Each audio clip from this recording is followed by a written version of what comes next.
Pode ser leve, mas não será fácil. Viva com leveza.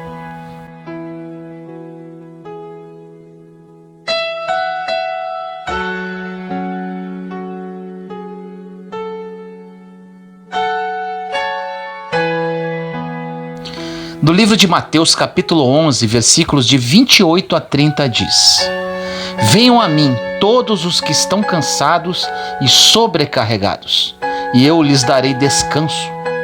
Tomem sobre vocês o meu jugo e aprendam de mim, pois sou manso e humilde de coração, e vocês encontrarão descanso para as suas almas, pois o meu jugo é suave e o meu fardo é leve. Jesus não projetou você para viver cansado. Não é nada fácil, e aqui vem um grande aprendizado desta mensagem. Não confunda facilidade com leveza. Jesus nunca disse que seria fácil, mas ele disse que pode ser leve. Às vezes você pode ter pensado que depois que você aceitou Jesus, tudo ficou pior. Mas não, te afirmo, tudo já estava assim, só que você não via, pois tinha uma venda nos seus olhos que Deus tirou. Um fumante não consegue sentir mais o cheiro, mas quando ele entra no ambiente puro, todos que estão lá presentes conseguem sentir o aroma que ele carrega. A conversão é basicamente isso, é Deus tirando as vendas. E quando isso acontece, percebemos o lixo que já estávamos acostumados a viver. Com isso, temos a impressão que tudo parece estar desmoronando. Na verdade, sempre esteve. Era você que não enxergava. Mas entenda isso. Tudo vai se encaixar no tempo devido e lá na frente as coisas começarão a fazer sentido. Precisamos pontuar isso. Uma vida leve não significa uma vida fácil. O Evangelho não vai poupar-nos das lutas. Pelo contrário, é o processo que transforma meninos em homens. É o processo que tira de nós o mimimi. É o processo que faz com que nossa confiança em Deus aumente dia a dia, apesar das circunstâncias. No meio de um incêndio, por exemplo, você terá que fazer escolhas, estabelecer prioridades. Quem você vai salvar? Você logo pensa que precisa salvar a sua esposa, seus filhos e os seus documentos. Deus nos fala hoje que precisamos viver como se tudo estivesse em chamas. Porque quando tudo parece que está em chamas, não teremos tempo para carregar o peso que Deus não quer que carreguemos. Quando tudo está em chamas, você terá que priorizar o que é prioridade para Deus também. Então, quais são as duas coisas que você vai priorizar e que não poderá perder quando tudo estiver em chamas? A sua identidade e a sua família. Profundo isso, não é? Deus ainda diz hoje para mim e para você: é esse estilo de vida que eu tenho para você. Uma vida sem distrações. Não vai ser fácil, filho, mas pode ser leve. Tira hoje da sua vida, da sua casa, da sua família, da sua jornada, aquilo que é desnecessário. Porque às vezes estamos priorizando aquilo que Deus nunca priorizou. Às vezes estamos valorizando aquilo que Deus nunca valorizou. E sabe qual é o problema? Nessa mochila tem espaço definido, e quando preenchemos em coisas que não são prioridade, vai faltar espaço para aquilo que mais importa. Quantas pessoas você conhece que abriram mão da família por causa de uma empresa? Quantos empresários que prosperaram e conquistaram tudo aquilo que queriam, mas esqueceram dos filhos e da esposa? Precisamos entender que nenhum sucesso justifica o fracasso da nossa casa. Precisamos avaliar sobre o que estamos construindo a nossa história. Em Mateus 7, versículos de 24 a 27 diz: Aquele, pois, que ouve estas minhas palavras e as põe em prática, é semelhante a um homem prudente, que edificou sua casa sobre a rocha. Caiu a chuva, vieram as enchentes, sopraram os ventos e investiram contra aquela casa. Ela, porém, não caiu, porque estava edificada na rocha. Mas aquele que ouve as minhas palavras e não as põe em prática é semelhante a um homem sensato, que construiu sua casa na areia. Caiu a chuva, vieram as enchentes, sopraram os ventos e investiram contra aquela casa. Ela caiu e grande foi a sua ruína. A Bíblia está falando sobre dois tipos de homens, dois tipos de histórias e fundamentos. Ou seja, o fundamento não está onde são colocados os tijolos, mas sim no alicerce, onde você constrói e ninguém vê. O imprudente não está preocupado em construir aquilo que ninguém vê. Ele está preocupado em construir aquilo que todo mundo consegue enxergar. Ele não está preocupado com princípios. Ele está preocupado em exposição. Ele quer mostrar para todo mundo que a sua casa está pronta. Neste exemplo, essa casa pode ser substituída pelo seu trabalho, sua história e o seu ministério. Existirá um momento que teremos dificuldades, tanto para as pessoas que estão em Deus, tanto para aquelas que não estão. Você já parou para pensar que a fundação é uma das partes mais caras de uma construção? Talvez aquela pessoa que não tinha princípios gastou menos dinheiro e levou menos tempo para construir do que aquele que tinha princípios. A grande verdade é que nessa jornada de fé, quando a chuva forte aparece, quando o desafio surge, saberemos qual a construção que vai suportar. E aí chegamos à conclusão que não importa a construção que foi construída mais rápido, mas sim quanto tempo ela dura. Sem Deus, você pode correr e conquistar aquilo que você sempre sonhou. Mas aí vem a pergunta para você me responder: quanto tempo isso dura? Para viver uma vida leve, não importa como construímos, importa apenas onde está nossa confiança. Existem momentos que parece que nada está acontecendo, mas o poder mais explosivo de uma semente acontece em um ambiente onde ninguém enxerga. Precisamos lembrar que aquilo que Deus tem para nós dura para sempre e é eterno. O que tem nos guiado? Existem momentos que o que tem nos guiado é a multidão. E tem momentos que estamos mais preocupados com aquilo que os outros estão dizendo do que Deus pensa a nosso respeito. Se você é controlado pela opinião dos outros, isto representa a forma mais segura de jamais atingir os propósitos de Deus na sua vida. A multidão é enganosa. A mesma multidão que aplaudia Jesus quando ele entrava na cidade, dias depois gritava: "Crucifica-o!" Pior do que uma perseguição pode ser uma bajulação. A presença da multidão representa a ausência de milagre.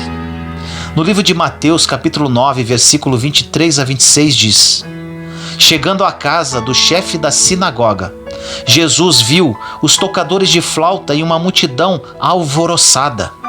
Disse-lhes: Retirai-vos, porque a menina não está morta, ela dorme.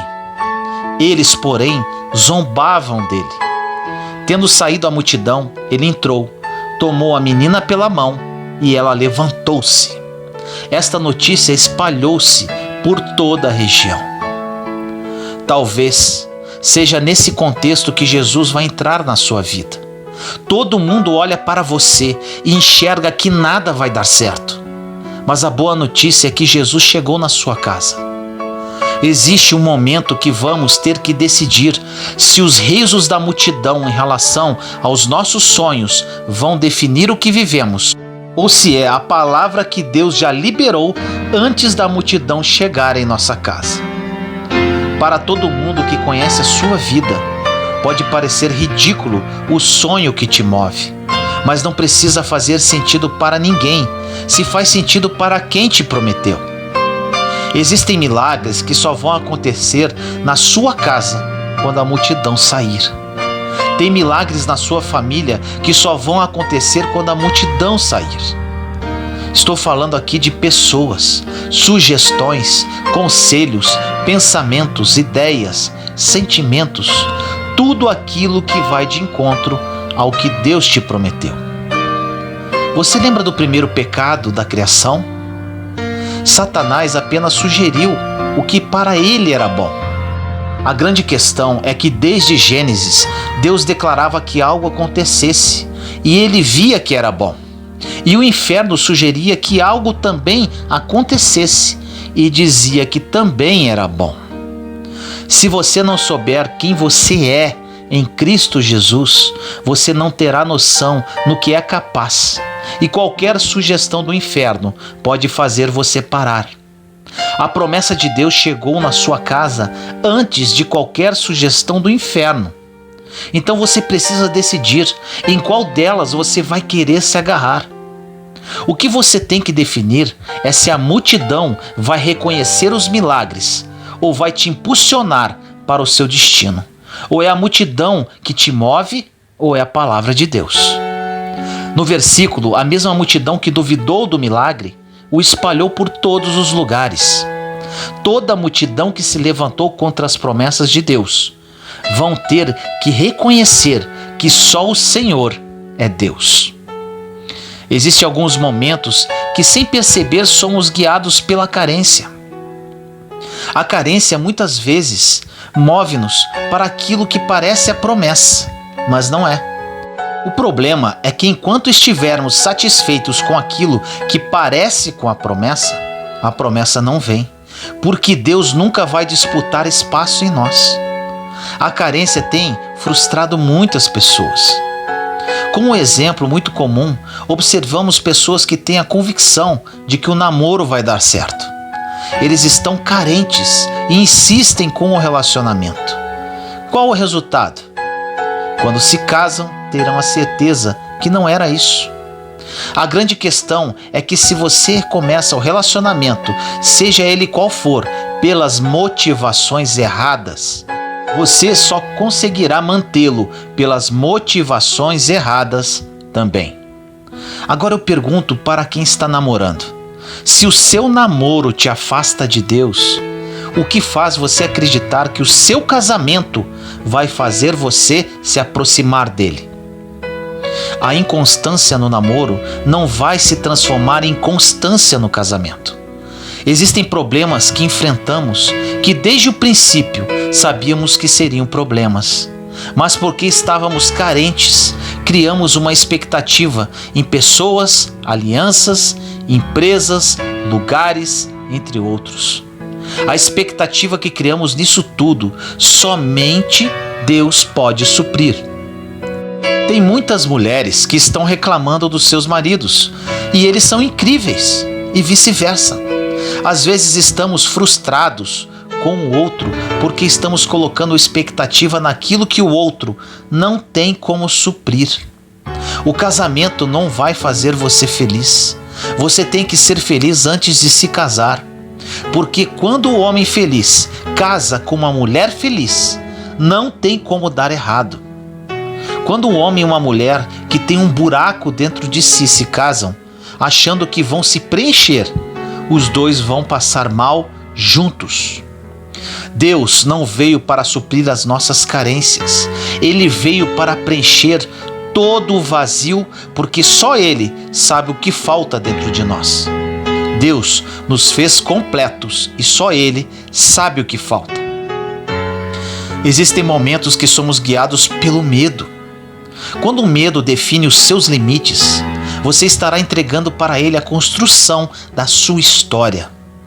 Se o medo definir os seus passos, ele definirá aonde você pode ir e não a promessa que você recebeu.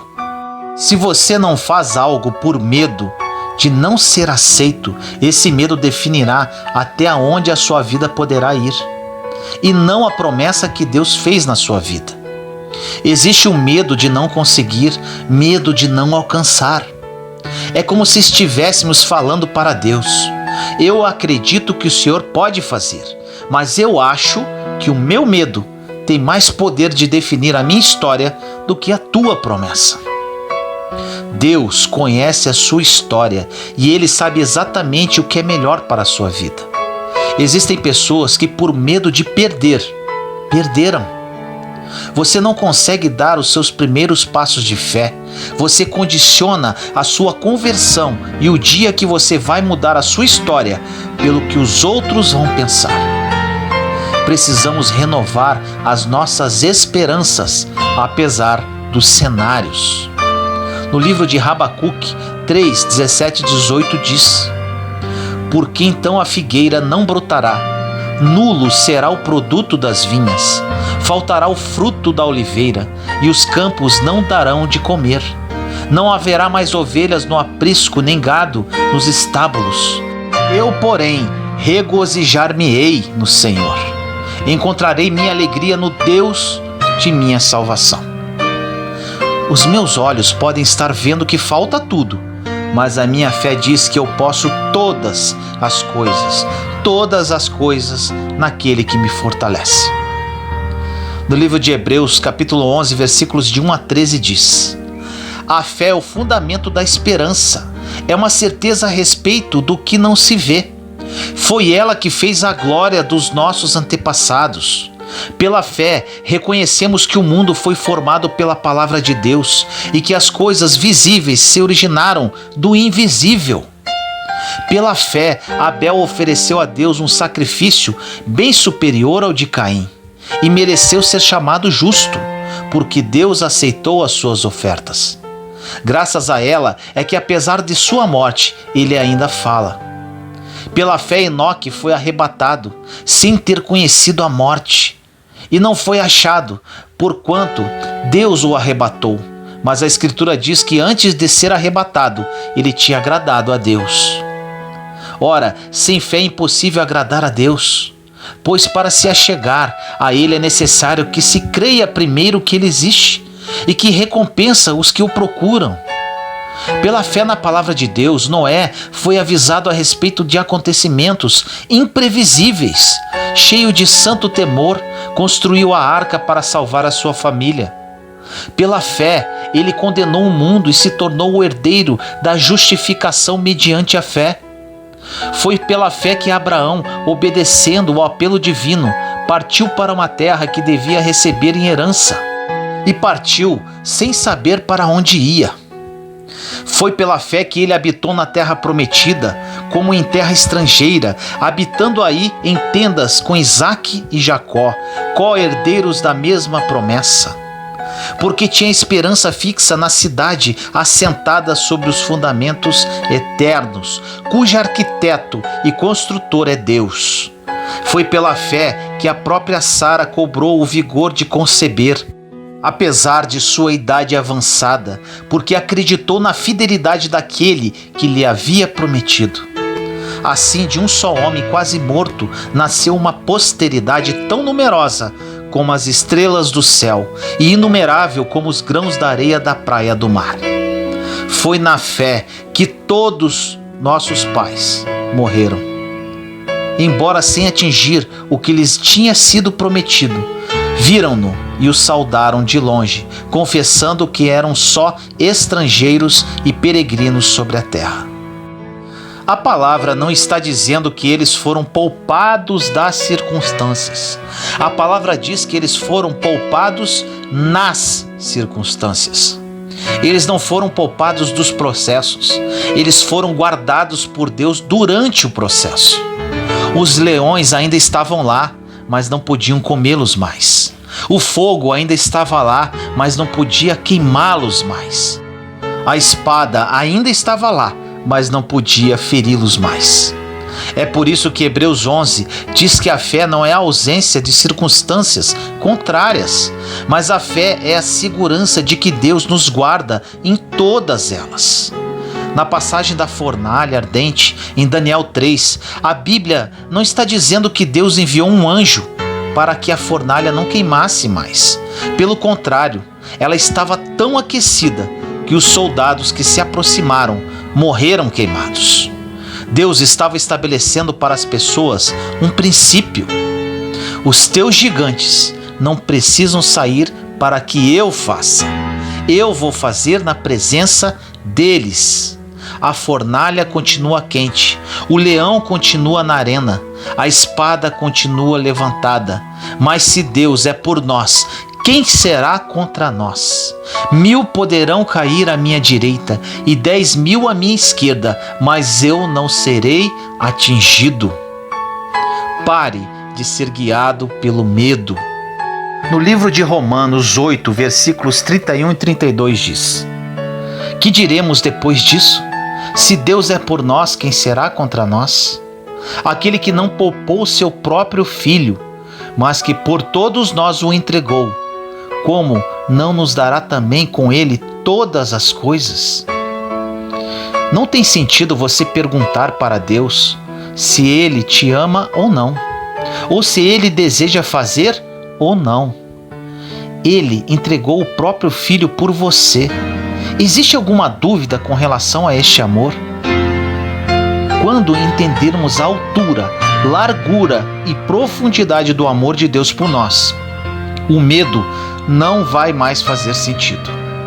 No livro de Hebreus 11:1 diz: a fé é o fundamento da esperança, é uma certeza a respeito do que não se vê. Em Mateus 18:18 diz: em verdade vos digo, tudo o que ligardes sobre a terra será ligado no céu, e tudo o que desligardes sobre a terra será também desligado no céu. Se existe fé, não há espaço para o medo. O medo vai te dizer: não tem como acontecer, é impossível. E a fé vai te dizer: já aconteceu, é inevitável. Existem momentos que a sua mente te dirá que não tem mais como. Existirão pessoas que dirão que não terá mais jeito, mas Deus te diz para tirar o medo do seu lugar secreto, que Ele vai inundá-lo com a lembrança do que Ele fez no passado. Quando lembramos do que Deus fez no passado, não existem mais dúvidas que Ele vai fazer de novo. Existem momentos que aquilo que estamos vivendo é fruto de uma amnésia espiritual. No meio da correria, vamos colocando várias bagagens. Esquecemos que, se continuarmos confiando, caminharemos com leveza. Às vezes, o que mais nos impede de viver o novo de Deus é quando somos guiados pelo passado. Não permita que o seu passado controle o seu futuro. Você já parou para pensar a loucura que é pegar um tempo que não existe mais e deixar ele governar a construção do seu amanhã? Deus nos diz que não devemos ser guiados pelo nosso passado, pois ele não existe mais. Tem coisas que o diabo nem lembra mais e ficamos tentando trazer à memória. Deus declarou lá atrás que aqueles que estão em Cristo, as coisas velhas passaram e tudo se faz novo. Tudo. Nós somos produtos do nosso passado, mas nós não precisamos ser prisioneiros dele. A partir de hoje, não tem a ver com o que você viveu, tem a ver com aquilo que você vai viver. A partir de hoje, não tem a ver com aquele pai que você não teve, mas com o tipo de pai que o seu filho vai ter. Deus nos dá a oportunidade de reescrever uma nova história e abrir mão do fardo que é o nosso passado. Em Atos dos Apóstolos, capítulo 2, versículos 17 e 18 diz: acontecerá nos últimos dias, é Deus quem fala, que derramarei do meu espírito sobre todo ser vivo. Profetizarão os vossos filhos e as vossas filhas.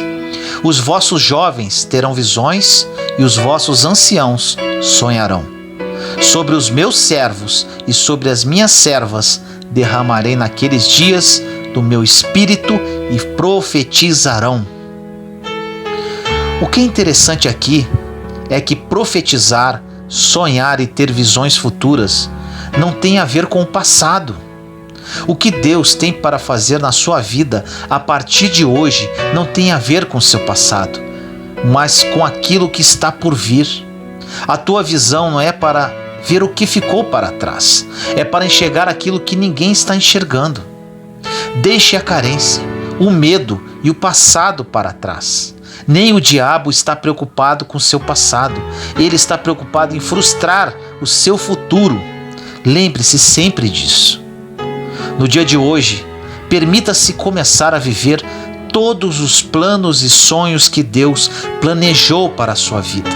Dê passos de fé, viva um dia de cada vez e pode ter certeza que o seu caminho nunca mais será o mesmo.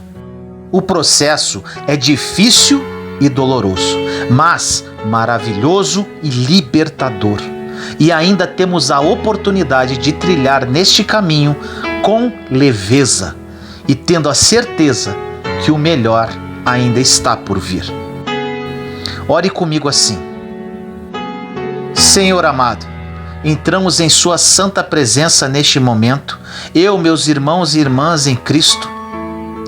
Pai amado, que essa mensagem seja uma precursora de mudanças de vida. A partir de hoje não seremos mais guiados pela multidão, pelo nosso passado e pelo medo.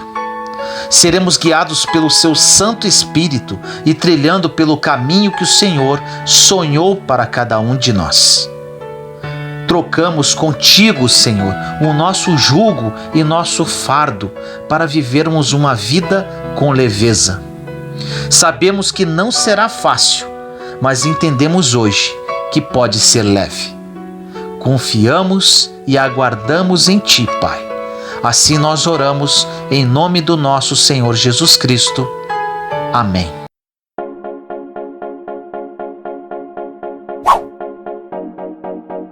Juntos somos fortes. Compartilhe esta mensagem para que mais pessoas sejam edificadas. Inscreva-se no canal e acione o sininho para ser notificado de novos vídeos. Te amo em Cristo Jesus.